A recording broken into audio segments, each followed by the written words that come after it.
অর্থ লুটপাট, চাঁদাবাজি, তদবির বাণিজ্যর রাজনীতির জন্য দল গঠন করে এবং এর মাধ্যমে বাণিজ্য করে। জাকপা এমন একটা সংগঠন, এটা চাইলেও বাংলাদেশে বৃহৎ আকার কোনোদিন ধারণ করতে পারবে না।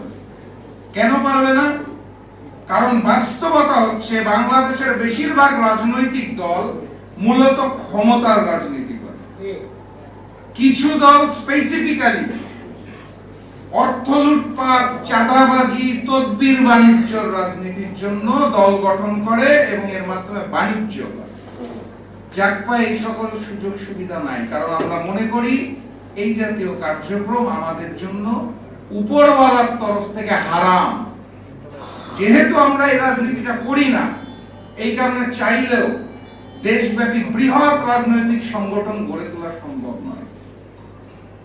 যেহেতু আমরা রাজপথের মজলুম সংগঠন, এই কারণে আমাদের এখানে যারা এখানে এসে যোগদান করেছে, আমি আবারও তাদের প্রতি বিশেষ কৃতজ্ঞতা জানাই এবং আপনারা যারা এখানে উপস্থিত আছেন আপনাদেরকে অনুরোধ করব একটা জোরে করতালির মাধ্যমে